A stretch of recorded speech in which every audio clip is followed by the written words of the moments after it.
everybody. Welcome back. This is Annuity Fundamentals. I'm your co-host, Kylie Malott, along with Ryan Anderson, and we are excited for today.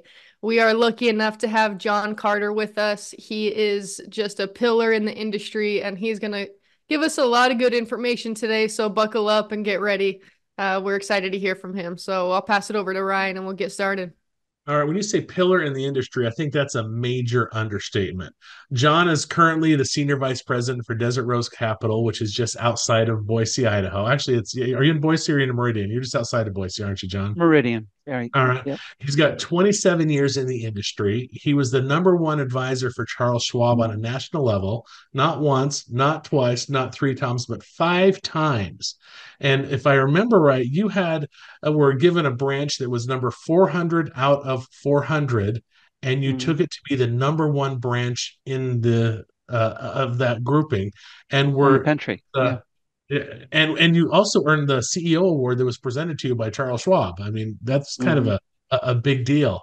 But as Kylie and I were talking about this, the thing that impressed us the most was you were a swim coach that produced how many state champions? 22 22. state champions. Yeah. 22. I mean, Mm. I know high schools that don't have 22 state champions in everything put together. And that you were able to Yeah. go through and do that with one sport. And then Mm. you were a TV broadcaster for CBS for a period of time. I mean, really a kind of a renaissance man that knows, I mean, quite the whole package here. And Thank you. one of the things that we're looking at is that you've clearly got the ability to coach, you've clearly got the ability to train, you've clearly got the ability to produce. And we wanted to bring you on here that a lot of our listeners are agents, they're Medicare agents, they're life agents that are just starting out, or maybe they're not to where they need to be. If you were going to sit down and talk to these guys and say, hey, right now I see where you're at. How do I go from where you are to significantly increasing your income as quickly as possible? What advice and counsel would you give? Well, hey guys, it's a pleasure being here today. I really appreciate the invite. So, gosh, there's so much packaged in that question that I'd just dive right in. Like, look, I just feel like I'm an ordinary guy. I know there's been accomplishments that you mentioned, and I'm kind of blushing when you go through it, but I really am. I'm married with two kids, living in Idaho, and I just wanted better, right?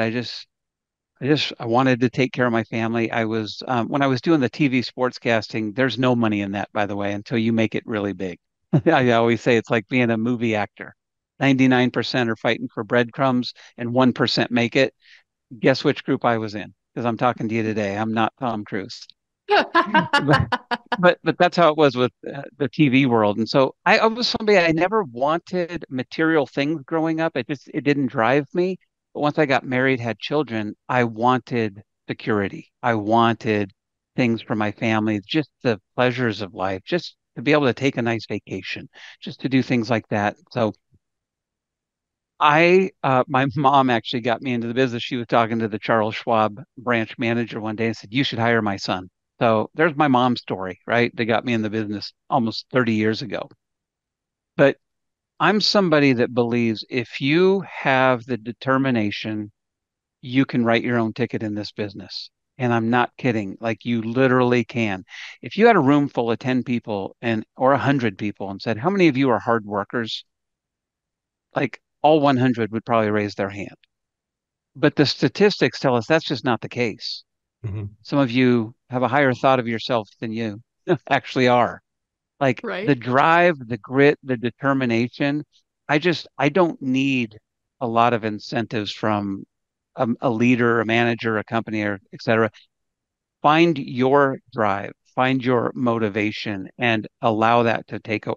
And for me, it's every day I wake up with my wife and my children. I don't need other motivation. I've got to put food on the table. I've got to do it. And this is an awesome industry where you can do that. Now, that's step one. Step two is you got to be a people person. You don't have to be me. Whenever I teach our sales team here, I say the first mistake you make is you say, "Oh, I like that guy. I want to be like him." No, no, no. What I usually say to people is be yourself, be genuine, be authentic, but then add to yourself. It's a different way of thinking about it. Don't try and be Tony Robbins. Don't try and be some superstar agent that you're not. Be somebody that is trustworthy and that people want to talk to because you care about them as the client. You are never going to hear me say that I've found my success because of the great products that Charles Schwab had. You're never going to hear me say that I've found success because of the great products Desert Rose Capital that I currently work for has, or the life insurance side of the business because, oh, we've got the best strategy in the world, which we do, by the way. And I'll certainly talk about that and how you can be very successful with it. It's not about that. It is all about taking care of the client and genuinely being curious about them and their life. If you do that and they trust you, the success will be incredible. Like you'll write your own ticket. The biggest mistake I see with people in the financial business of any type, taxes, insurance, Medicare, securities, is I ask them, what motivates you? When it's just us one on one, I ask, what motivates you? And they say, well, money. And I said, great. I won't hire anybody who isn't at least somewhat driven by money because money can do wonderful things. That doesn't make you a bad person. But I want my sales team to be driven in some way to be successful monetarily. Got to make money. But if you ask a client after they meet with you, what was the number one motivation of that agent? And they say money, that's a losing proposition. That's no good. The motivation needs to come across to that client genuinely and authentically that you care about them and their best interest. So I'll just kind of pause there and say, does that Yeah. raise questions or? No, I thought that was great. I think a lot of times we do get caught up on the products or, hey, I have this shiny new toy. Let me tell you about it. And our personality almost gets lost in that. And so we don't come across as genuine. I Yeah. think we have preached about Doug McDermott. He's a big believer in having a servant's heart.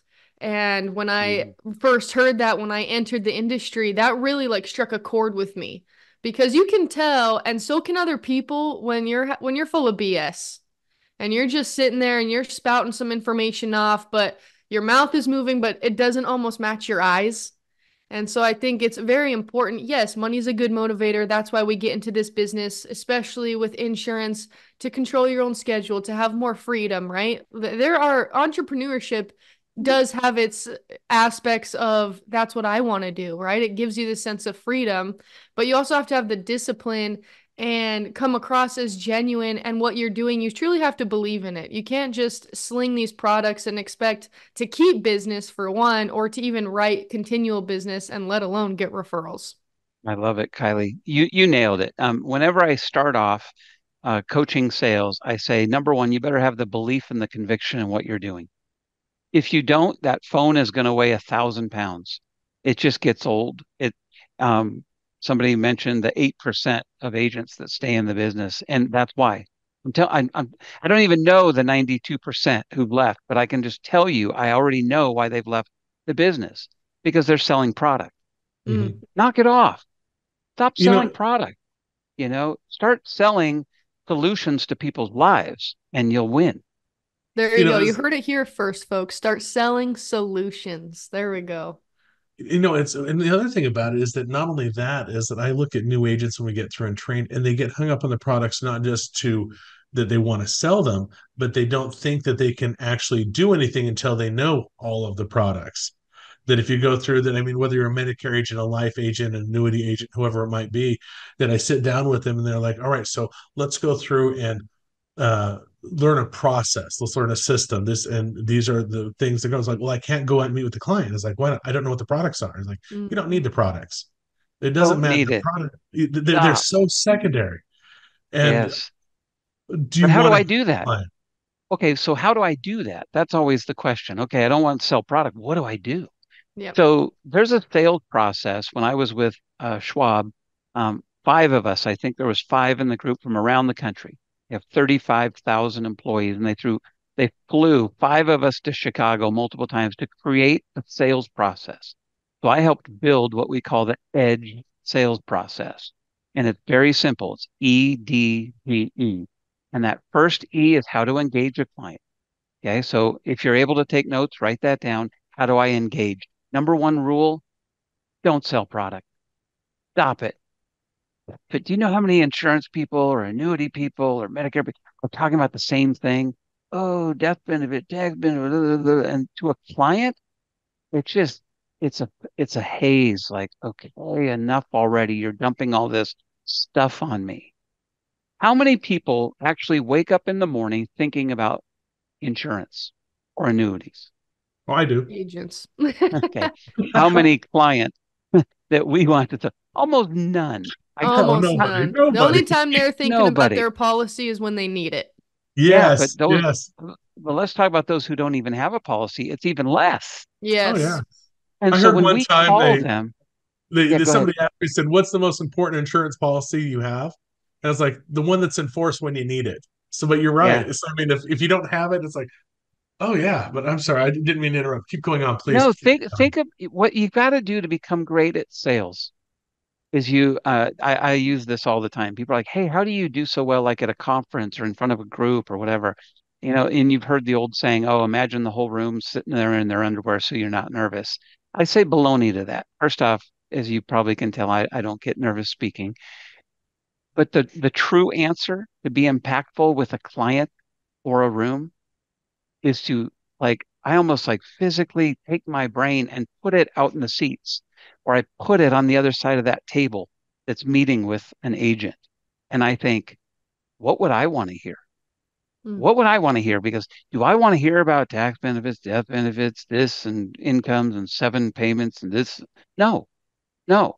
What I wake up thinking about is what? My wife, my children, my life. Where is my life now? Are we planning a vacation? Is my child sick? Are my elderly parents going to need care? That's my life. So your insurance thing, uh, all I care about is how it translates to my life. And if I go into that conversation understanding that I need to find out what's important in their life, I'm going to win. So number one was engage. Number two is discovery. Edge, remember? EDGE, discovery. This is by far the most important part. And I got to find out what's most important to you. I'm not going to guess. Just because John said he thinks about his wife and kids does not mean the next person does. Might not even be married, might not have kids. So the discovery part is I've got to find out. And it only takes one or two questions. It really does. So if you ignore the whole 30 minutes of our conversation today, I want you to write this part down. When you meet with a client, I want you to ask one of two or three questions. Number one, tell me about yourself. What is most important in your life? Number two, hey, we've got 15 or 20 minutes or 45 minutes scheduled today. What would you like to get out of this conversation? And number three, what are your biggest concerns in life? Tell me about your concerns or your worries financially mostly, but could be health, other things like that. Tell me that. If you ask one of those questions, you're so far ahead of everyone else in the business. If you ask two or three, then we go to the third letter, which is gain commitment. I don't have to do anything. I don't have to do anything. They've already told me that they have a special needs child and that they're worried about that person financially, and they're only 9 years old. And my product is going to be a solution that shows how financially they don't have to worry about anything for that child for the rest of their life. Do you see how that client now cares because we're taking their child and putting it into the solution instead of, no, you got to hear this product. It's so cool. Stop. Stop doing that. Just stop immediately. Stop selling product and get into their life. And it only takes like 3 or 4 minutes. Sometimes it'll go 10. Props to you if it goes 10 minutes. That means they're engaged. That means they're telling you what's most important to you. Because if I find out what's most important to them, what are their priorities, and what are their concerns, I've done my job. I've done my You know, job. The rest of sales just falls in my lap. It's like it's easy after that. one of the things that resonates with me so much that we teach Medicare agents how to sell annuities. Our company, Annuity Fundamentals, does that, and we Yep. sit down. We've got these 6 week long training courses where we bring in Medicare agents and show them how to transition from health to wealth and get into this. And there's something we cover called the key three. The number one is a proper introduction, and number two is proper fact finding, asking them questions and finding out about that. That the fact that that was also the second thing you went through and covered is like, oh, okay, we're hitting on all cylinders over here. Yes. If you don't find out what's important to them, and when we actually go through and we ask them what are those critical things, and also one of the things as they're moving into retirement, it's paint me a picture. What does this envision to you? But that piece right there, and where they're able to come back and the client will actually, not the client, excuse me, the agent will actually listen to them, not be thinking Yeah. of their next question, but Mm. to paint One of me a my picture. favorite quotes ever. You just hit it. Most people, they ask a question and then they listen to the answer with the intention to speak instead of the intention to understand, the intent to Absolutely. understand. I think that's one thing One of my agents favorites. lack a lot is those questions will give you all of the answers you need, but it's your job as the agent to do the back thinking. Okay, they told me their need, I have a solution. Without engaging, right? Because they're telling you, you're saying, "What are your goals?" I have this, I have a special needs child, right? So they're giving you all of the information that you Mhm. need to help them, but you can't just be passively listening. You have to be engaged Yes, listening. Okay, they've I love showed it. this problem. I have a solution here. I have a solution here. Take good notes so that when they're done speaking, okay, then you can assess. But there's so much back end thinking that a lot of agents miss. I was on an appointment with one agent and she should have closed with a life policy, a term for 300,000, and it would have taken 20 minutes with the information she was giving. She was in there for 45 and we left and she didn't close anything Mhm. because she wasn't active during that process. I think those questions obviously are going to give you everything you need, but you have to be actively thinking about the solutions to help the client to get everything moving forward. And I think that's where a lot of agents misstep is they're too engaged, like, "Oh my gosh, I'm so sorry. That's awful. Oh no," they get caught up Yeah. in the emotional side instead of saying, I'm going to be their solution. Yes. So let's take that one step further, Kylie. I love what you're talking about. Okay.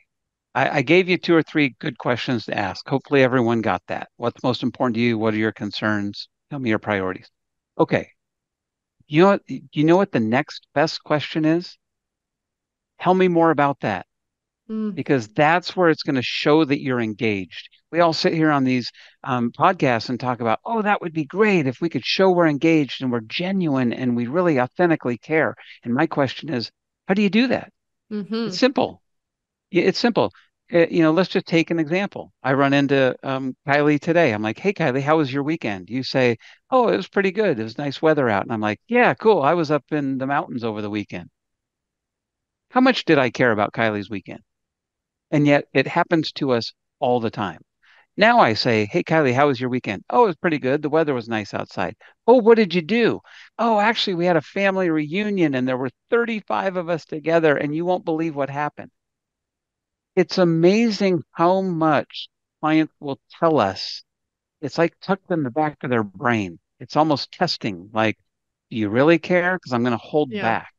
But if you follow up and say, tell me more about that, then what happened?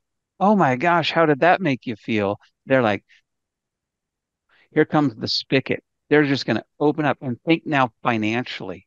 Same thing. If I say, what's your age? What's your income? What's your net worth? First off, those are the most boring questions of all time, right? And they're just going to give you what you ask them. But if we ask them what's the most important thing to them financially, and they tell us, and then we say, why? Tell me why. Oh, here comes the floodgates. Their brain clicks in that, hey, Ryan, he cares about me. Okay, now I'll engage with you because we've been burned too many times Yeah. by the mailman, by the neighbor, by the guy at church, by the guy at the sports game. It's just like they ask, but they don't care. Yeah. So it's I almost think like a that's a defense cultural mechanism. thing, It right? is. Hey, how are you? Mm-hmm. I'm good. How are you? Oh, great. And you just Yep. keep walking. And so I, Yep. I think people are used to that. Like that's just what we get day in and day out. So having that follow-up question, well, tell me a little bit more. Well, what else did you do? Adding Yeah. that just a little layer of interest can take you so much further. I love I that. used Thank you. to I used to have a joke with some of the top advisors that I was able to work with. We would say, how much could we shorten that? Because it started off, they joke that tell me more or tell me more about that was going to be on my tombstone because I just love diving in further. So we said, okay, how do we shorten it from tell me more about that to tell me more to go on to and and then the final one was this. I just, if you can't see me, I had my eyebrows go up because it's just, and if you think about it, people love to be around people like that. Yeah. Because one of the keys to sales is you got to be likable. You want people to not want to turn the phone away when they see your number calling. They want to be like, oh, I want to talk to Ryan. That guy is great to talk to. Well, who's great to talk to? People who care about what you say in the conversation. So You just that, hit on that, yeah, I'm sorry. You hit on a couple of things there that they've got to like you. I mean, Zig Ziglar, a pillar in the industry, his big thing, you have to know you, yeah, like you, and trust you before they'll do business with you. But what I really love about those first three steps of the edge thing that you're talking about, you can implement them today. I mean, yes, if you go through, listen to this podcast once while you're driving your car, get home, listen to it again, make a couple of notes. And my next appointment in an hour, I can go through and so tell me what's most important to you financially. And I don't care if you're a Medicare person or a life person or something with a follow-up question of why or with those things, I can implement that right now and see the yes. impacts of it. And here's the key. Here's the key, Ryan. If we don't get a close, most people point to the G in edge, gain commitment. Oh, I failed. So what they do is they try harder. I have perseverance. I have grit. So they try harder. Sometimes that's great, but think about you're going to buy a car and you just don't want that car and the guy tries harder. You're like, now you're annoying, right? So Yeah. grit can actually be annoying. So don't just have grit, have an educated and polished and professional grit. And the way to do that is if you don't get the G and gain commitment, almost every time you missed on the discovery. It's go back. You missed. That's the key. It's not that you're not trying hard enough or you didn't tell them enough times how cool your product is. It's that you made we missed somewhere on what their priorities are, their concerns are, and what's most important to them. Because if I can find those out, and do you know, here's a cheat sheet. It's a generalization, but I just saw the statistic 2 weeks ago that said 63% of people fear running out of money more than dying. Wow. I mean, That's just let that settle in because I've always said, I had somebody tell me this a long time ago when I first got in the business. They said, John, let me give you a little cheater here is the number one thing on clients' minds is, will I have enough? That's it. If you go into every meeting and presume that, you're going to make mistakes. You shouldn't presume. You should always ask, but you'll still do pretty well because it's going to impact so many people's. They worry about running out of money in retirement. Or if they don't worry about running out of money, they worry about lowering their lifestyle.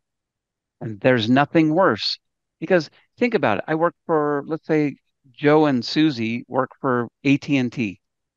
The question is, Joe, if you want to retire at that magic number, 65, 55, whatever number, the day you retire, where's the next paycheck coming from? Or you want to challenge a client? You want to rattle their cage a little in a loving way, do it nicely and professionally? I trust me that they'll be like, yeah, you're right. That's my concern. I've got this nest egg. I've saved money, but I don't have a plan to spend and how much can I spend without running out of money? And Mm. that's when you get husbands and wives that are conflicted because they're like, she thinks I can spend this. He thinks that we can't. And there's conflict and there's fear and there's concern. So, how many times I ask what's most important to you or what your concerns are, and they're like, that's it, John. I'd love for my spouse to be able to retire in 2 years, but we don't have a plan to do it. Ah, do they want to hear about death benefit, tax benefit? No, no. They just want to know you have a solution that will give them one thing, peace of mind. That's it. They want peace of mind. And the peace of mind comes with, oh, how do you do it? Well, here's how we do it. But the most important thing is that's what we're going to give to you. When people say, John, what do you do? That's what I do. I financially help people find peace of mind. Everyone's different. That peace of mind is going to look different for everyone. In about 10 or 15 minutes, I'd find out what's most important to you, what your concerns are, and then I have a solution that we could probably come together and give you peace of mind. And whoever argues with that, like, no, I don't want financial peace of mind. That doesn't make sense to me. Never heard that one, not once ever. Of all the concerns I've heard, yeah, I don't want financial peace of mind. That's not one that's ever come across Yeah. me. But how many people don't want life insurance or annuities or things like that? Yeah. Oh A yeah, ton of people, right? So, More often than not. yeah. yes. And I so, mean, okay, now I'm going to get excited. Okay. I Now love the it. the podcast is about to start right now. Okay.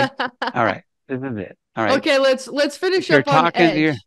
We've yeah, oh, got let's hear okay. the E. What's Yeah. that engage. last E, man? Oh, You're yeah. leaving Yeah, us Don't, we've got oh, engage, we've got discovery, we've got gain commitment. Where's that last E? the last E is enhance. How do I enhance the relationship?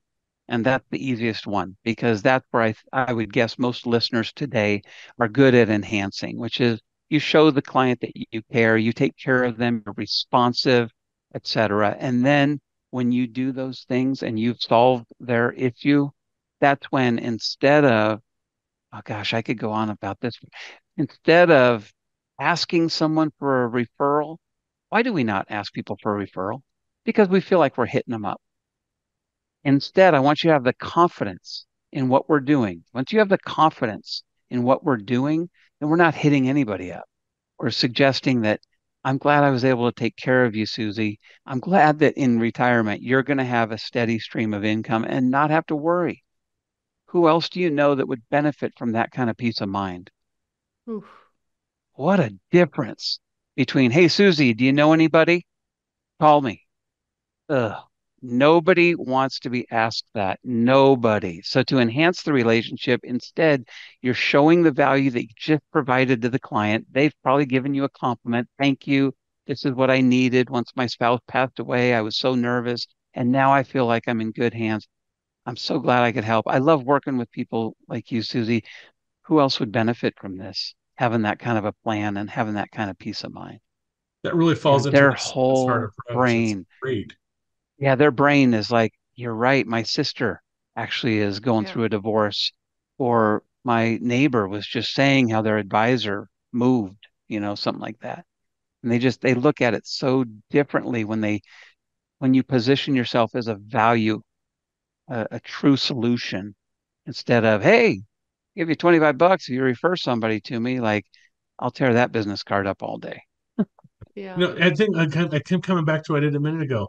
You are a financial advisor that was with Schwab, that's the stuff, but everything you have said applies to Medicare, to life insurance, to annuities, to financial services, and frankly, to car sales, to real estate, to all the way down. But Furniture Life. sales, everything. Yes. nothing here. I mean, it's so universal, and I mean, I've been a career sales guy for 30 years, and I'm sitting there like, oh, dang, I'm dropping the ball there and there. I mean, I'm sitting here making notes. It's like, okay, looks like I need to add that to my Well, class. let me give you the bad news about learning the edge sales process because this is kind of a funny bad news. Is once you know it, you understand it, and you get really good at discovery, you're going to realize how much of the world thinks at it. Mm. Oh yeah, You're going to go to a party, and when we go to like a neighborhood gathering or something like that, everyone loved my wife. They're just like, she's so nice. We love hanging out. Do you guys want to do something? Do you know why? It's not because she's just cute and, nice person. It's because she asks questions about them and she takes an interest and she continues to follow up. The problem is once she met me and she learned Edge, she's mad. We get home, she's like, I go, what's the problem? She's like, not one person asked about me in a way that they cared other than the, hey, what's up? And Yeah. it's like, yep. So there's the bad news. But the That good is news so is true. it's so true. And so I'm sorry to ruin everybody's podcast because once you know, you're going to go to the office, you're going to go to the party, you're going to go somewhere and be like, boy, nobody knows how to do this, even though it's so simple. It is so stinking simple, but they just haven't been trained or coached or educated on it. Like So I So let's said, that, I think that's part of the culture. We're not used to asking, well, what else? And yeah, keep yeah, going. Tell me go more. on. I Yeah. think the big enhance agents out there, that also means answer your phone, call them back. It's not just a Hmm. one and done. Oh, I made that sale. We're done forever. No, keep that contact, keep that relationship, and those referrals will come. If they don't come that first appointment, they will continue to come as Oh you yeah. serve those clients. So Oh yeah. your genuineness absolutely comes through. So answer your phone or call them back if you miss it. one of the things though, but what really just struck me though is, all right, so you realize how terrible everybody is at this. Isn't that going to make Your you words, not strive? mine. But Okay, no, no, no, no, no. I Let's did be say they honest. stink. Yeah, you're 92% right. fail for a reason. All right. There's a Yeah, reason. they're But selling product. that's right. But think about this. If you can master this simple method. Now, when you said edge, I was thinking the old edge thing, explain, demonstrate, guide, enable of group dynamics that I Oh, learned somewhere years back. nice. And when you said that, I was like, oh, he's going there? Then I'd never heard that before, but it was so good. But if you can master those simple steps, and Yeah, really, I mean, in a half hour, they've learned a skill that will change their life if you implement it. And you're the only one in your office that does. Who's going to be the number one guy or lady next year? Who's going to be the one that's going to be the take company from office from 400 out of 400 to number one and get the Charles Schwab Award of the Year, CEO Award of the Year? I mean, that's that simple. This is one of those simple things that you can implement and immediately see the results from. I mean, today yeah. you can see the So results from. now you take grit. Now you take grit and determination, and you add the polish and the professionalism of Hmm. edge, and you got the winner. That's where it all starts to fall in place. Like, okay, I'm not just some hack salesperson that just has edge and grit, and I'm just annoying everybody in front of me. No, I'm taking it and I'm really turning it into something special because I'm showing clients that I care about what they want. So when you're going through, I'll finish edge with this. When you're going through your discovery, I've heard so many conversations where the conversation kind of drifts, right? Kylie talked about it a little bit earlier. We want to ask about the kids, we want to ask about the vacation, but the next thing you know, we're drifting, right? And then you start wondering like, when should I drop the bomb on these guys? When should I tell them about life insurance or tell them about annuities or tell them about medic? No, stop. Stop doing that. Instead, your discovery should be calculated. It should be very structured that says, I'm going to add, I always think of sales like a martini glass. Those questions I gave you are at the top. They're the 10,000-foot level. What's most important to you? What are your concerns? And then I'm going to drill down a little bit more with the tell me more about that. Why is it important, etc. And my whole time, I'm not just genuinely curious, but I'm thinking the salesperson's like the other side of my brain going, have I found it yet? Have I found it yet? Have I found what really gets this person out of bed today?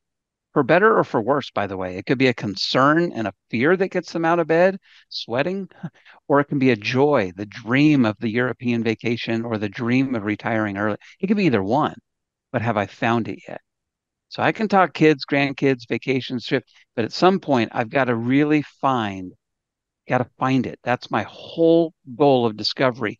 And when I do, then I'll know time to move forward instead of, I don't know, I've asked this guy 10 questions and it's kind of going nowhere. That's because your discovery is not structured correctly. Think martini glass and just continue to drill down until they tell you exactly what's most important to them. So you're saying you actually need something, I don't know, a system, something you can Yeah. consistently do every time? Who would But it have thought? doesn't feel like a system to the client. That's what's nice. It's very That's the beauty of it. fluid and natural once you get practicing it. Okay, let's move on to the fun stuff. Who wants to talk about fun stuff? Who wants All to talk right. about making money? Like Let's let's talk talk about it. about making money. Okay. Because I know that's why people are listening to the call. Like that all sounds great, but how do I make money? How do I become successful? Number one, you make money when your clients do. I know that's like age old, and I didn't come up with that, but people would when I was a producer and really putting up numbers, they would like, what are you doing? And I'm like, I don't even know what my pipeline is. Like to this day, I don't know what it is. Everybody else knows what it is because they study it. I just come to work every day and I just absolutely take care of clients and they'll take care of me. And it sounds cheesy. It sounds like an old, I just do it. That doesn't mean you have to do it that way, but my suggestion is it's a very healthy approach. Okay. So I'm in the securities business, right? For a long time. Stocks, bonds, CDs, etc. I've got my insurance license as well, but at Schwab, we don't really use it much at all. After having a successful career of almost a quarter century there, I kind of hung up my cleats. My wife and I lived up in the mountains. Um, Long story short, my daughter went through a life-changing accident and scenario. We came back down. I'm looking around. We're going to care for her. So I'm looking around thinking, where do I want to work? How do I engage again? And I had probably 15, 20 different offers saying, come work for us, come work for us, come work for us. Why did I choose this place? Okay, so where I work now, here in out near Boise, Idaho, we have an investment arm, which is where I kind of got my foot in the door. We have an insurance company, we have a lending company, we have an investment fund. So we can help clients in a variety of ways. But why would you have here's my point. Why would a securities guy be selling insurance? I've been educated about the benefits of it, number one. Okay. And when you can bring the two worlds together, that's what's so cool. What I love about our CEO. There's always been like this wall between the investments and insurance product. And it's Yes. like, well, I don't want to do the other one, and I don't want to do the other one. And he has broken that wall down and said, what if we could help each other and take the best of both worlds? And that's what we do with our strategy, the Flexmethod strategy. It's really cool. It's kind of a combination of insurance and some investments and some tax benefit. Talk about going into a client meeting prepared to really help them in more ways than just insurance or annuities or Medicare. Like we can actually find out what's most important and we can help you. And by the way, everyone listening to this call, you can partner with us. That's how I work with Kylie and Ryan, that we partner Yep. together. Our Mhm. strategy is available to all of you. It's so cool. And I'm just getting warmed up. The first It time you is. showed this to me in your office, I was like, back up. I don't know if you remember. I mean, I was like, okay, do these numbers one more time because it was amazing. But I'm sorry. Go ahead, It's John. it's really cool. I will just tell you, having come from the business, I've just joined the company a year ago, and it has my eyes wide open. Like, holy cow, Kirk, our CEO and founder. I've met hundreds, if not thousands, of advisors, portfolio managers, billionaires. He's the smartest financial mind I've encountered. I love any ethical and the integrity. I love it. We'll talk about that next time. But I want to end with making the money. Most people are like, where do I find the money, John? Should I run zip codes? Should I chase after the most affluent zip code? Should I do this? Should I do that? My answer in short, first off, there's a lot of different things you can do. So there's not one, but my answer in short is a lot of times the money's right in front of you. Mm. It really is, but you haven't tapped it because you're an insurance salesperson or whatever it is that you're doing. And they look at you as that in a silo. Okay. So when I joined this company, we have a lot of people who are insurance licensed and they're getting nice wins of $10,000 premium, $20,000 premium, $50,000 premium. Okay. Once we brought wealth management into it, our average premium is now 125,000. And I'm telling you, in the last 2 weeks and the next week going forward, so 3 week window right now, I'm closing a $2.8 million premium.